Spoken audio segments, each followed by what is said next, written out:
Bagaimana sifat Allah dalam mengabulkan doa kita? Apakah seketika akan dikabulkan? Apakah akan tertunda? Atau jangan-jangan diganti dengan yang lebih baik? Ya. Yuk sekarang kita bahas bagaimana cara Allah mengabulkan doa kita. Quran surah kedua Al-Baqarah ayat 186. Ini inti pertanyaannya tadi. Ya, kita akan jawab.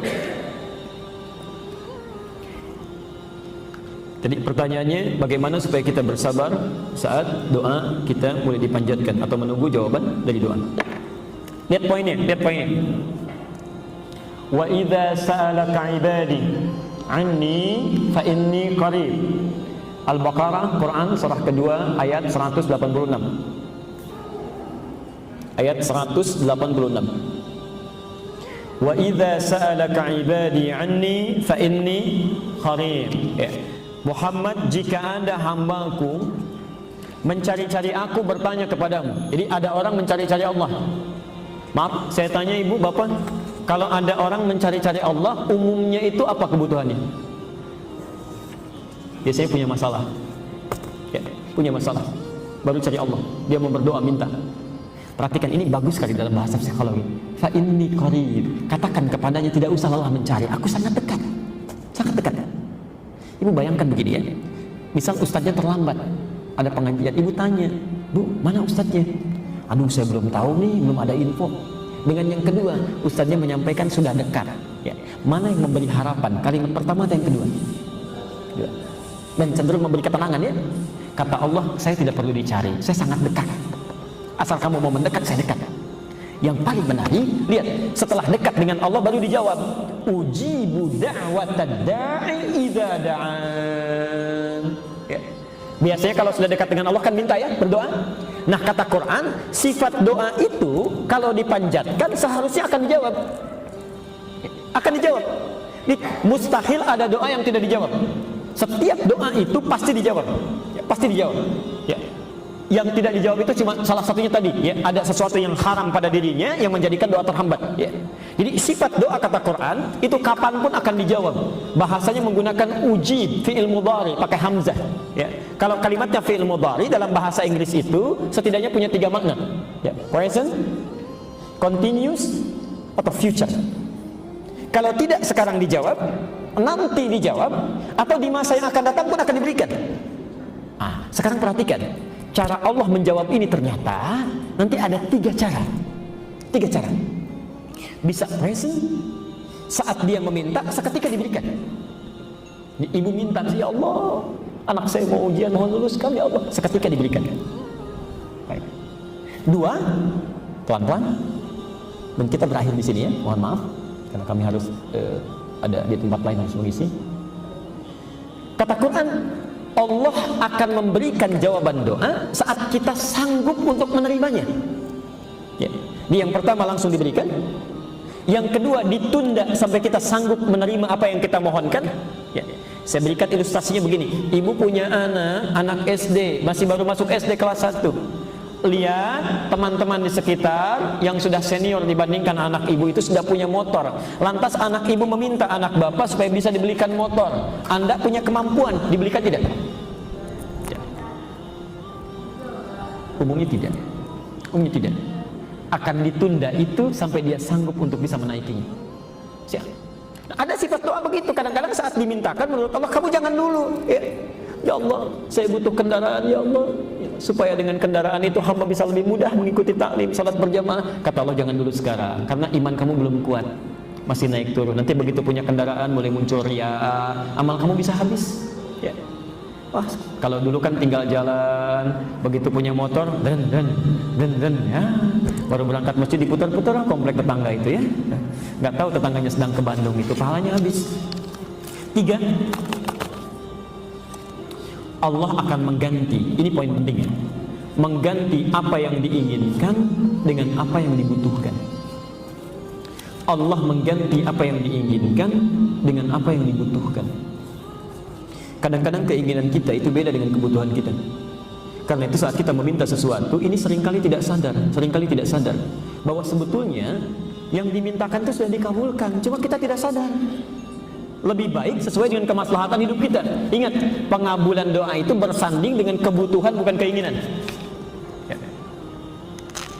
Nah sekarang, bagaimana sikap kita kalau ternyata apa yang dimohonkan ini nampak belum terkabul seketika?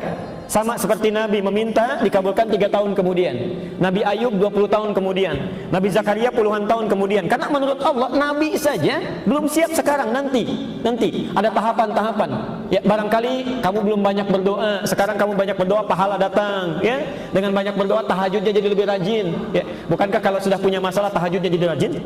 Ya, puasanya meningkat, baca Qurannya nambah. Ya, itu di Quran surah ke-70 ayat 19 sampai 23. Itu kata Quran begitu tuh. Ada yang demikian. Ya, di Allah kadang-kadang biarkan itu supaya pahala berkumpul. Ya, tapi yang menarik, cara kita menyikapinya itu tidak mudah. Kadang-kadang naik turun. Apa Allah tidak mengabulkan juga ya? Nah, kita tutup. Kalau dalam suasana demikian, maka Allah berikan jawaban di Quran surah kedua Al-Baqarah ayat 216. Ini pamungkasnya. Ya, Quran surah kedua ayat 216. Posisi sebelah kiri paling atas. Sudah? Kutiba alaikumul qitalu wa huwa kurhul lakum. Jika Anda punya persoalan serius dalam kehidupan, ya, saya ulang. Kata Allah, diwajibkan bagi kalian itu berperang, memerangi diri. Ya. Ayat itu sedang berbicara tentang konteks jihad fisik, ya, konteks peperangan. Ya. Tapi ulama tafsir memahaminya dengan lebih luas. Ya. Perang yang paling sulit itu bukan memerangi musuh yang nampak, ya, tapi memerangi keadaan diri kita yang tidak stabil. Ya. Perang melawan iri hati, perang melawan malas, perang melawan dengki, ya, perang melawan hal-hal buruk dalam diri. Nah kata Quran, lihat kalimatnya. Kalau ibu bapak punya perasaan-perasaan yang tidak baik saat berdoa kok belum dikabulkan juga, kata Quran perangi itu. Ya.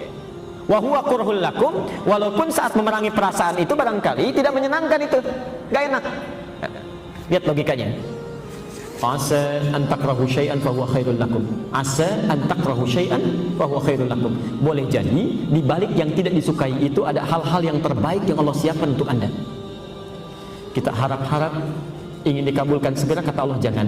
Ada pahala yang saya mau berikan karena kamu seringnya berdoa, seringnya salat, seringnya baca Quran.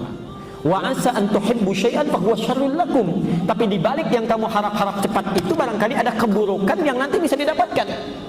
Apa logikanya? Ujungnya wallahu ya'lamu wa antum la ta'lamun. Karena Allah tahu apa yang terjadi di masa depan, kamu tidak tahu. Ya. Barangkali ibu minta cepat sekarang bagus, tapi di masa depan ada masalah. Ya. Ya Allah, mohon luluskan anak saya ya Allah ke ITB ya Allah. Ternyata tahun pertama nggak lulus, tahun kedua nggak lulus. Ya. Baru diberikan lulus tahun ketiga. Atau bahkan mungkin dialihkan harap-harap ke ITB, tiba-tiba masuk ke YIN. Itu terjadi. Ya, itu terjadi. Kami dulu 2003, ibu, saya punya keinginan kuat ke Madinah dulu, ke Madinah. Bahkan dulu berkasnya dipersiapkan, kemudian diberikan rekomendasi, dan kalau dalam hukum diberikan tanda tangan yang rasanya di Timur Tengah itu sulit untuk menolak, ya, karena ada tokoh-tokoh tertentu di Indonesia yang kalau sudah memberikan rekomendasi itu cepat diterimanya. Ingin berangkat ke Madinah, ibu tahu apa yang terjadi? Qadar Allah seketika terjadi bom Bali. Ya. Saat terjadi itu semua jatah-jatah beasiswa ke Timur Tengah itu ditutup peluangnya. Jangankan lewat beasiswa masuk ke sana saja itu diperketat, tertutup. Anda tahu apa yang terjadi? Ingin ke Madinah, ke Saudi, tapi berangkatnya ke Libya, ke Tripoli. Saya baru mengerti setelah terjadi, setelah selesai masa studi itu. Ternyata lewat Libya itulah kita bisa singgah, bukan cuma sekedar ke Madinah. Ya. Kita bisa singgah ke Mesir, kita bisa singgah ke Tunisia, kita bisa singgah ke UAE, kita bisa singgah ke berbagai tempat, dan kita bisa ketahui itu. Kalaulah dulu Allah sampaikan saya, dikabulkan misalnya ke Madinah saja, belum tentu bisa masuk ke negara lain. Ya. Tapi ternyata Allah menginginkan lebih. Karena itu, jika Anda sedang berharap sesuatu, sabar terima itu, barangkali ada yang lebih baik yang sedang Allah persiapkan di balik itu semua. Dan tolong jangan tergesa-gesa, kata Nabi, orang yang berdoa tergesa-gesa itu doanya tidak akan pernah dikabulkan. Ya. Kata sahabat, kita tutup, wa manil ajalah ya Rasulullah, siapa yang tergesa-gesa itu ya Rasulullah? Yaitu orang yang saat berdoa langsung menyimpulkan doanya tidak terkabulkan, maka sepanjang dia berdoa tidak akan pernah dikabulkan lagi. Ya. Di apapun yang sudah disampaikan, tugas kita berdoa, tugas Allah mengabulkan. Dan tolong jangan mengerjakan sesuatu yang bukan urusan kita. Ya, jangan dipikirkan itu. Cukup ibu berdoa saja. Nanti giliran Allah yang dia mengabulkannya. La ilaha illallah.